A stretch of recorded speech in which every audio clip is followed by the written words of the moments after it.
To enjoy this episode of Forensic Tales ad-free, check us out on Patreon. Patreon.com/Forensic Tales. Forensic Tales discusses topics that some listeners may find disturbing. The contents of this episode may not be suitable for everyone. Listener discretion is advised. In October 1986, a 29-year-old nurse and mother was found dead inside of her Polk County, Florida home. The attack was so vicious that it nearly left her decapitated. Despite the tremendous amount of DNA evidence left behind at the crime scene, investigators were unable to identify her killer for over 3 decades. But just when everyone thought they had hit a roadblock in the investigation, the authorities got the clue they'd been waiting for. This is Forensic Tales, episode number 274, The Murder of Teresa Lee Scalf.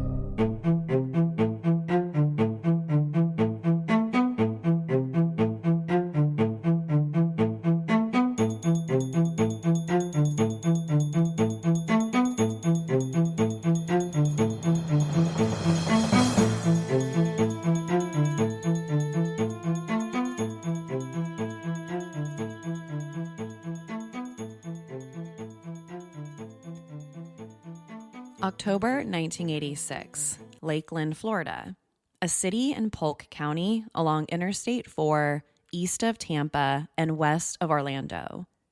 Known for its unique shops, early 1900s architecture, Lakeland is the most populous city in Polk County. And in the fall of 1986, 29-year-old Teresa Lee Scalf called it her home. But that wasn't always the case. Born on June 13, 1957, Teresa was originally from Cincinnati, Ohio, a town part of Hamilton County and 900 miles north of Lakeland. But as an adult, Florida became home. Monday, October 27, 1986, was a rainy day throughout most of Polk County. But for 29-year-old Teresa, her future was as bright as ever. Just 1 month earlier, she had earned her white cap as a registered nurse, something that she was incredibly proud of. Becoming a registered nurse is a huge accomplishment for anyone.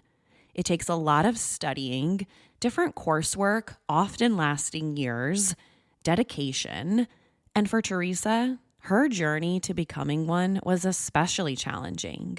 She was a single mother to an 8-year-old son, all while working full-time to support them. She had climbed her way up at Lakeland Regional Health Medical Center, starting at just 18 years old as a nursing assistant. By 21, she was a phlebotomist drawing blood. Next came respiratory school and then eventually nursing school. So if anyone was deserving of that white cap, it was someone like her. Here's what her sister, Pam Shade, had to say about what she was like as a nurse. Quote, "She used to cry when she had to stick babies for blood, and she cried when teenagers came in after car wrecks. She liked working in the ICU because she provided comfort to those suffering and their families." End quote. That morning, Monday, October 27th, Teresa went out to breakfast with a few of her hospital coworkers after they got off work. They had all been up all night long working the hospital's graveyard shift, 7 p.m. to 7 a.m., a very long 12-hour shift to be on your feet treating sick patients. So when their shifts ended, they decided to stop at a local restaurant and get some breakfast together before heading home, getting some sleep, and doing it all over again. On top of loving her patients, Teresa also got along great with her fellow nurses. She had worked there for over a decade, which meant she had developed some pretty good friendships along the way. The breakfast was fairly unremarkable. It was just a group of nurses getting some food together. The only thing that happened was that sometime while eating, Teresa spilled some tea on herself. So when she got home at around 11, she took off her nursing scrubs and changed into her robe. She wasn't going to put on a different outfit because she didn't have anywhere to be until that night when she had to go back to the hospital to start another shift. A few hours later at 2:30, she called her mom, Betty, to see if she could pick up her 8-year-old son, Craig, from school. This was something that she usually asked of her mom. If Teresa worked the night shift at the hospital, she would usually ask her mom if she could stop by the school and pick Craig up so that she could sleep. Her regular shift was 7 p.m. to 7 a.m., so she needed to use that daytime in order to get some sleep. So after speaking with her mom sometime around 2:30, Betty went to school and picked up Craig while Teresa stayed at home by herself. But what exactly happened after that, no one knows, because that was the last time that Betty ever heard from her. Did she let someone inside after getting home and changing into her robe? Or was someone already inside waiting for her? That night, Teresa was a no-show for her shift at Lakeland Regional Health Medical Center. After it had been about an hour and she still hadn't clocked in, the hospital called her mom, Betty, to see if she had heard from her, but she hadn't. After she called, asking her to pick up Craig from school, she didn't hear from her again. So right away, Betty knew that something was wrong. It would have been extremely out of character for her to just be a no-show at work.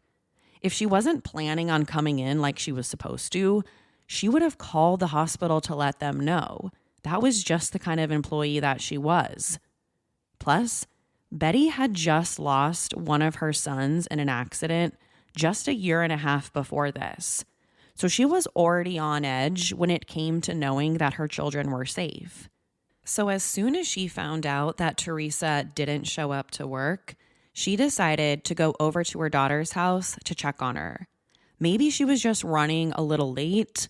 Maybe she overslept. But when she knocked on the front door, no one answered, which was something else pretty concerning. If Teresa was home and she overslept, why wouldn't she answer the door for her own mother? Betty then tried opening the door to let herself inside, but it was locked. That's when she came up with a plan to get inside. She went into her wallet and pulled out a credit card. And using that card, she was able to jimmy her way through the front door. Next to the door was a hanging paper skeleton for the upcoming Halloween holiday. Once inside the duplex, that's when she saw her. Her daughter, Teresa's badly mutilated and lifeless body just lying in the middle of the living room. But since this was before 911 was universally available, Betty had to come up with a different way to call for help. So she ran to the phone in the kitchen and found a magnet with the sheriff's office phone number on Teresa's refrigerator and called for help. She was fortunate that her daughter had that. As a single mother, she probably thought she would never need it, but she kept it on her refrigerator just in case. The sheriff's office she called was the Polk County Sheriff's Department, and they became the lead agency on the case. All they knew at this point was that a 29-year-old victim had been found dead inside of her home. Her body had been reported by her own mother. They wouldn't know it yet, but this would be an uphill battle from the very start. When detectives from the Polk County Sheriff's Office arrived at the address that Betty had provided them, this is what the scene looked like. Teresa's body was found in the middle of her living room, covered in blood. She was also still wearing the nightgown that she had put on after getting home from breakfast. So right away, this suggested a possible timeline. She got off work from the hospital a little after 7 and returned home sometime after that. She put her nursing scrubs in the washing machine because she had accidentally spilt some tea on it. And then around 2:30, she called her mom.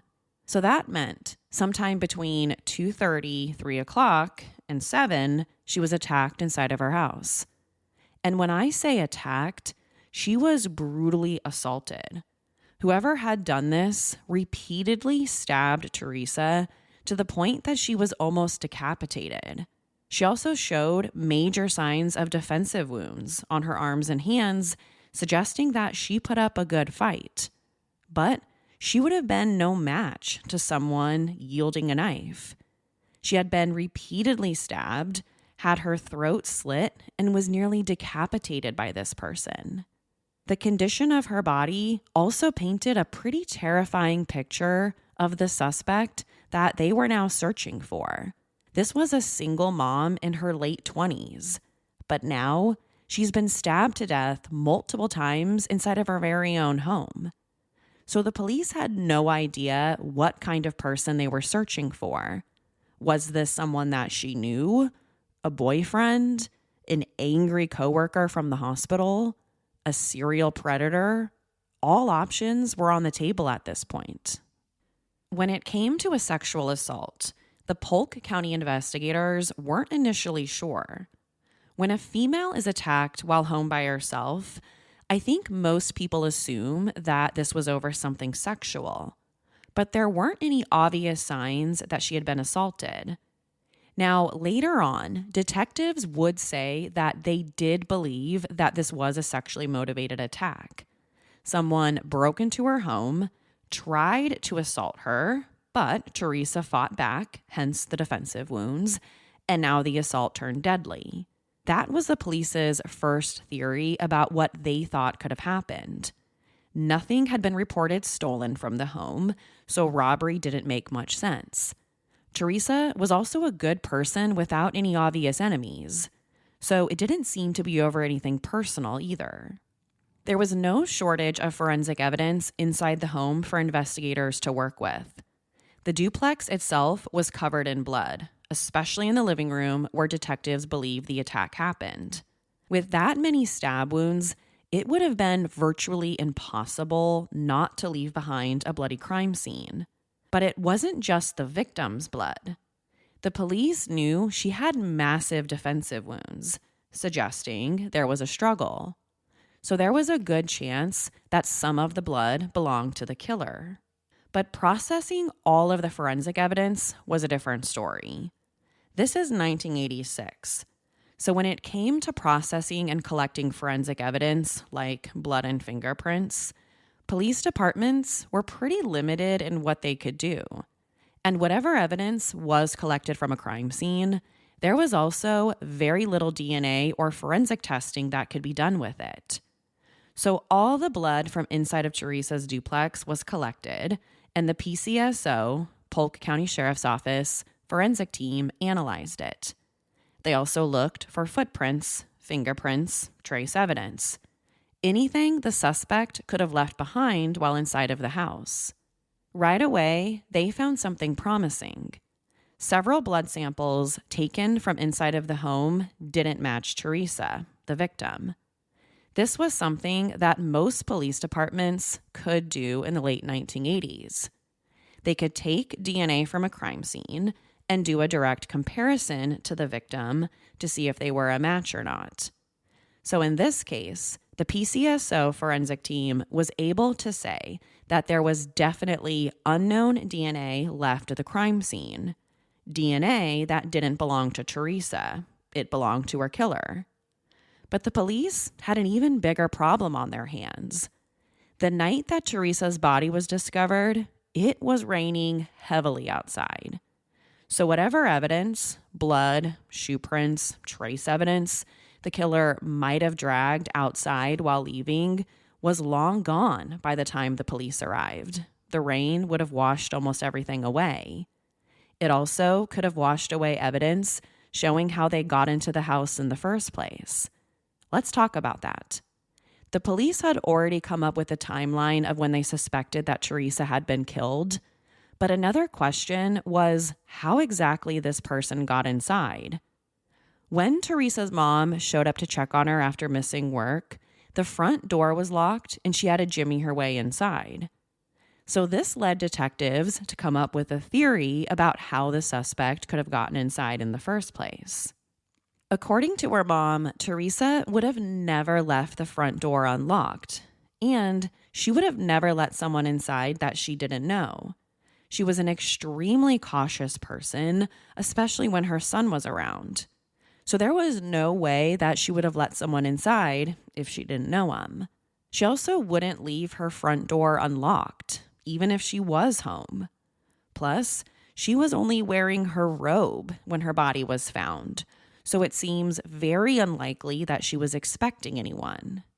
So according to Betty, the mom, she believed that whoever killed her daughter was probably already waiting inside when she got home, and then They waited for the perfect moment to attack. Maybe they got in through an open window. A detail that makes this crime even more terrifying. After the DNA and blood samples were collected and determined not to have come from Teresa, they were tucked away in the PCSO evidence room. Whatever type of testing they had available back in 1986 was done and no matches were found. So that's when detectives did what they had to in order to keep the case moving along, the good old-fashioned boots on the ground approach. They started by knocking on doors in Teresa's neighborhood, asking people if they had heard or seen anything suspicious around the time they thought she was killed. Sometimes this approach works out. A neighbor does hear or see something, and then it leads to an arrest, or at least a possible suspect. But in this case, the police didn't really gain much from speaking with her neighbors. There also weren't any obvious suspects at the time. No jealous ex-boyfriends, no scorned friends or fellow nurses at the hospital. Virtually everyone the police spoke to about Teresa and her murder, they all said the same thing. They loved and adored her. No one could think of a single person who would want her dead. So the good old-fashioned boots on the ground approach didn't yield much information to move the case forward. Within a matter of weeks, the case was cold. The rain had probably washed away a lot of the forensic evidence outside of the home. The blood found inside couldn't be matched to anyone, and none of the neighbors saw anything. This also happened long before cell phones. There was also no video evidence because she had been killed inside of her house. So relatively quickly, the case was at a standstill. This was what I meant by the police had no idea just how much of an uphill battle this was and how the case would turn out. Although what happened troubled investigators, this was especially hard for Teresa's family, close friends, and her coworkers from the hospital. Her death meant that a young boy would have to grow up knowing that the one person he could always rely on, his mother, had been killed in such a brutal and callous way. However, fortunately for him, he wasn't at his mom's house that afternoon.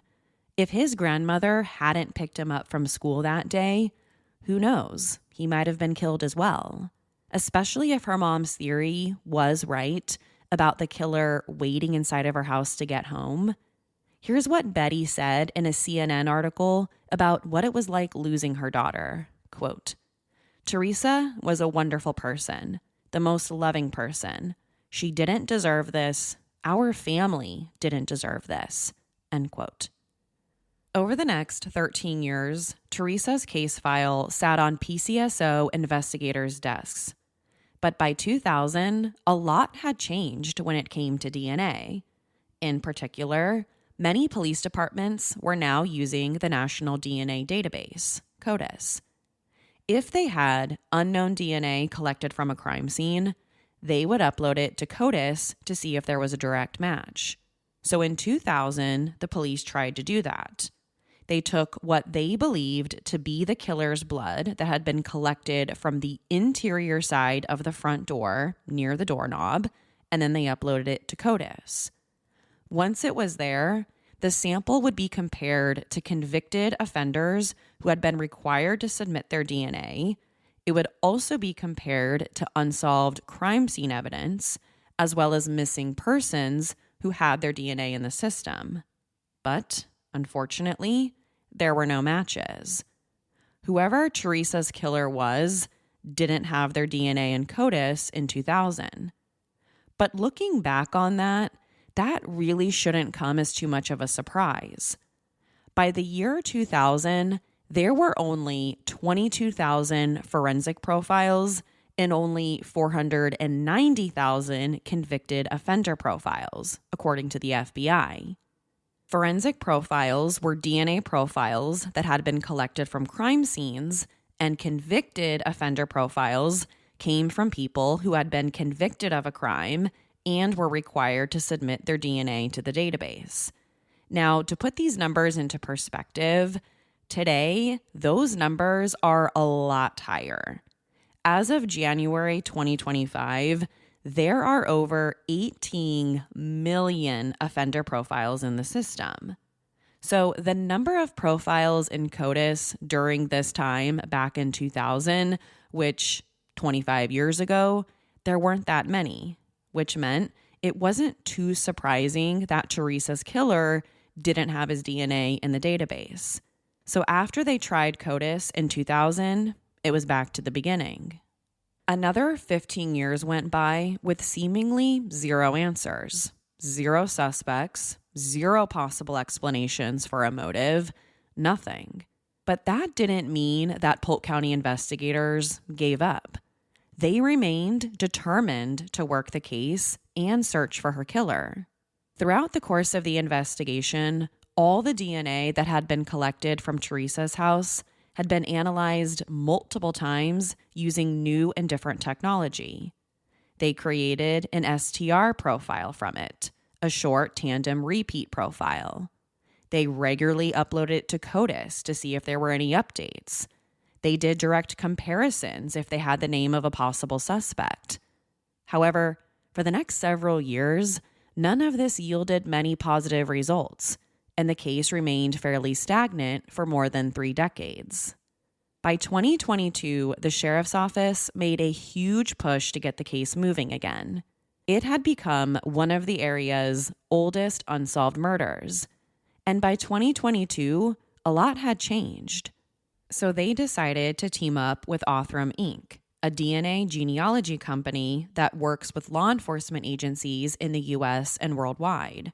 If you listen to the episode I put out 2 weeks ago on the murder of Esther Gonzalez from Southern California, then you know all about Othram.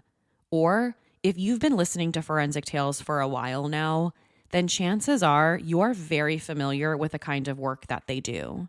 So when it came to Teresa's case, the PCSO had done everything they could with the DNA evidence. There weren't any direct matches in CODIS, and they had hit a dead end. So in 2022, they contacted Othram in Texas to see if they could retest the unknown DNA evidence and possibly find a match. But Teresa's case certainly wasn't the only unsolved murder out there. According to the Murder Accountability Project, between 1965 and 2021, there were more than 330,000 unsolved murders just in the United States alone. So it's not hard to imagine that companies like Othram receive a lot of phone calls from police departments all over the world asking for their help on just these types of cases. But luckily for the investigators assigned to this case, Othram agreed to help. Over the years, dozens of detectives were assigned Teresa's case, but some of the recent ones were Detective Matt Niebold and Detective Jason McPherson with the Polk County Sheriff's Office. They had both been assigned the case since 2015 and done anything and everything possible to help this family get justice. Detective Niebold even had Teresa's picture sitting on his desk, and he vowed to her family that he wouldn't retire until he found her killer. So Detectives Niebold and McPherson were the ones who sent the unknown DNA to Othram in Texas, and here were the results. Othram scientists used what they call forensic-grade genome sequencing to develop a comprehensive genealogical profile from the DNA of the unknown male suspect. Again, for those unfamiliar, forensic-grade genome sequencing is Othram's proprietary method of developing high-quality DNA profiles that can be uploaded to various DNA databases. Once they had the genealogical profile, they used their in-house forensic genetic genealogy team to look for the suspect's relatives. They knew the killer didn't have his DNA in CODIS, so being able to find just one of his relatives would be the next best thing. This process is done by uploading the profile to genealogy websites like Ancestry and 23andMe.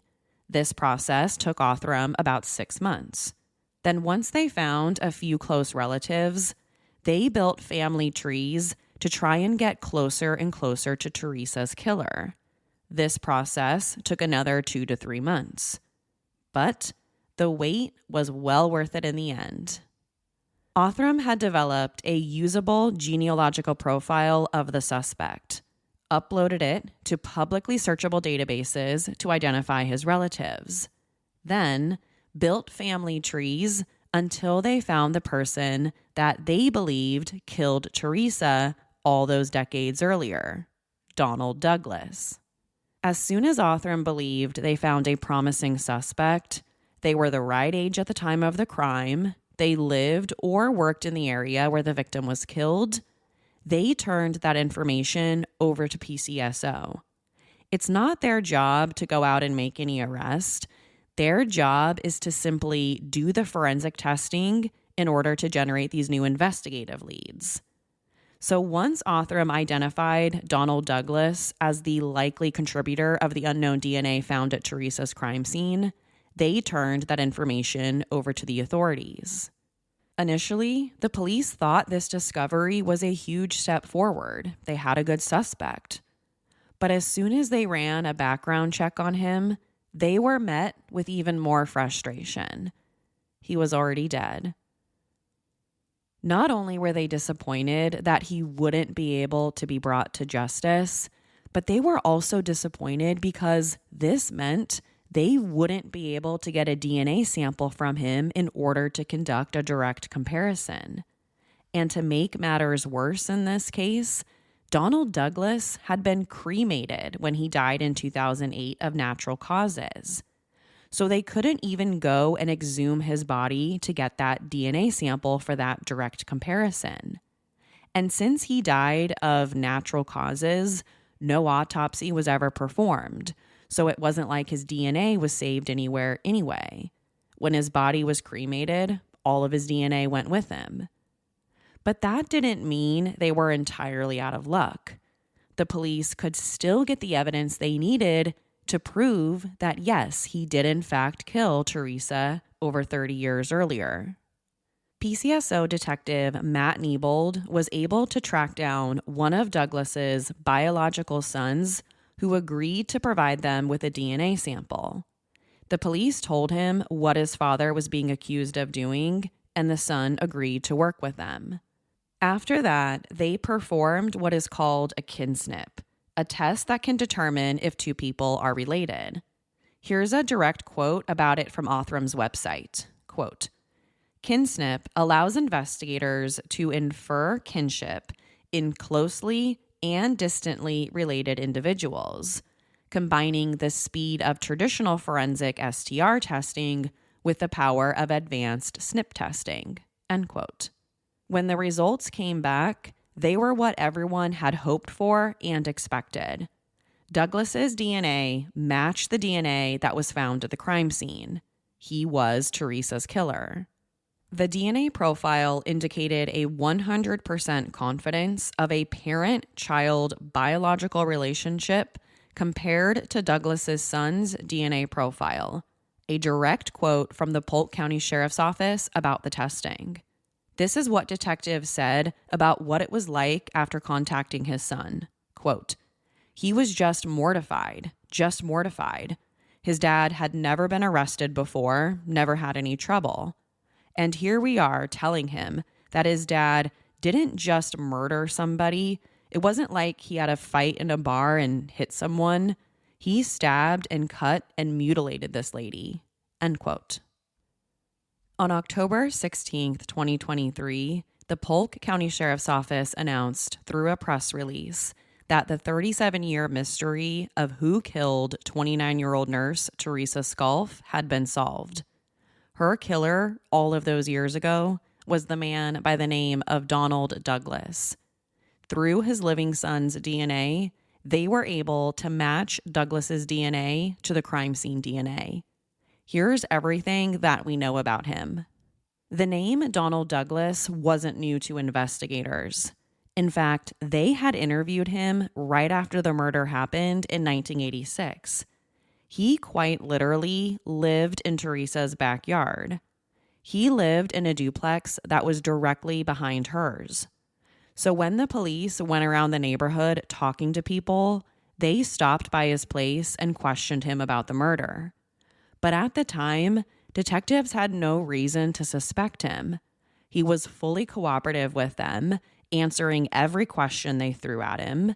He said he knew nothing about what happened, and because he had never been arrested before, his DNA was never uploaded to CODIS.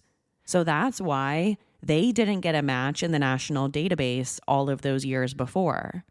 Also, if they knew that he had never been arrested before and he didn't have a criminal record, why would they suspect him? Just because he lived directly behind the victim's house, there was no reason for the police to consider him a suspect. So he never was. At the time Teresa was murdered, Donald Douglas was her neighbor. He was 33 years old and not married. He lived a seemingly normal life before the murder, and afterward, he went right back to that normal life.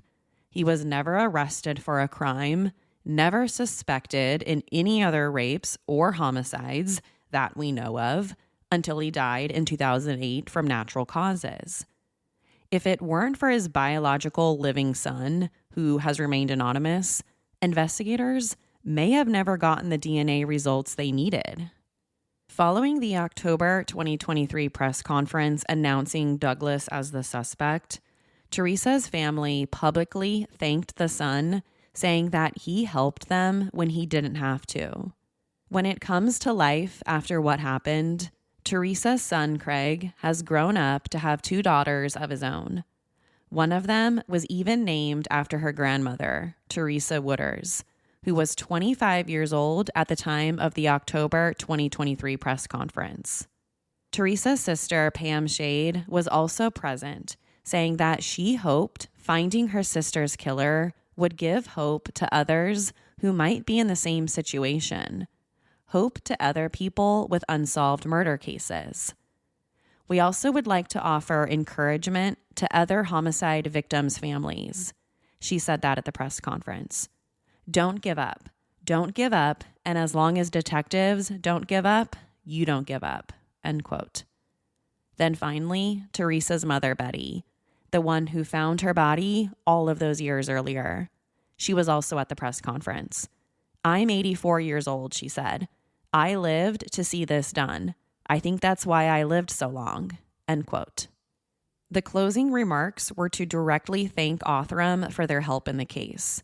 Here's a direct quote from PCSO Sheriff Grady Judd. Quote, "We are extremely grateful for the assistance from Othram, who provided us with a missing element in this investigation and ultimately enabled this case to finally be solved. Once our detectives had that, they were able to climb through a family tree that led to the identity of Teresa's killer. I also want to thank Mr. Douglas's son, who didn't hesitate to assist our detectives." End quote. After 37 years, the killer responsible for Teresa Scalf's death has finally been identified. But is there justice? Well, since the man responsible died years before the police could link him to the crime, some people might say he managed to escape justice. Is there closure? Well, I don't know. I guess it depends on who you ask. There's closure because Teresa's family can finally go to bed at night knowing who took her life away. But is there ever really closure after something like this happens? Especially when a clear motive hasn't been established. Why did Douglas target Teresa that day? Was he waiting inside of her duplex like her mother suspected? Did he intend to sexually assault her? But since she fought back, as evidenced by the defensive wounds, the attack turned deadly? What was the motive to commit such a terrible crime, then go on and live a seemingly normal life with no other arrests? What could possibly drive someone to do something like this? Thankfully, with companies like Othram and advancements in DNA testing, we're solving more and more of these cold cases and getting answers to deserving families. To learn more about how you can support companies like Othram, I encourage you to visit DNAsolves.com. Like I've mentioned in previous episodes, this podcast is a proud monthly donor to Othram and their work to solve these old cold cases. If you'd like to do the same, contribute financially to a case, or simply submit your DNA to the database, please visit DNAsolves.com to learn more. And again, I'm in no way affiliated or connected to Othram in any way. This is just a cause that this podcast supports, and I want to encourage any of my listeners that want to do the same if you're interested. To share your thoughts on this week's episode, follow the show on Instagram and Facebook. To find out what I think about the case, sign up to become a patron at patreon.com/forensictales. After each episode, I release a bonus episode sharing my personal thoughts. Don't forget to subscribe to Forensic Tales so you don't miss an episode. We release a new episode every Monday. If you love the show, consider leaving us a positive review. You can also support the show through Patreon. Thank you so much for joining me this week. Please join me next week. Until then, remember, not all stories have happy endings. Forensic Tales is a Rockefeller audio production. The show is written and produced by me, Courtney Fretwell. For a small monthly contribution, you can help create new compelling cases for the show, help fund research, and assist with production and editing costs. For supporting the show, you'll become one of the first to listen to new ad-free episodes and gain access to exclusive content. Thank you so much to this week's newest Patreon supporters, Brett R. and Lucretia W. To learn more, please visit patreon.com/Forensic Tales. Forensic Tales is a podcast made possible by our Patreon producers: Tony A., Christine B., Sherry A., Michael D., Nicola, Jerry M., Megan G., Ureli, Jerry, Ann F., Carol A., Shannon D., Marianne C., Lois B., Lynn H., Ashley S., Alice B., Danielle D., and Savannah. If you'd like to become a producer of the show, head over to our Patreon page or send me an email at courtney@forensictales.com. For a complete list of sources used in this episode, please visit forensictales.com. Thank you for listening. I'll see you next week. Until then, remember, not all stories have happy endings.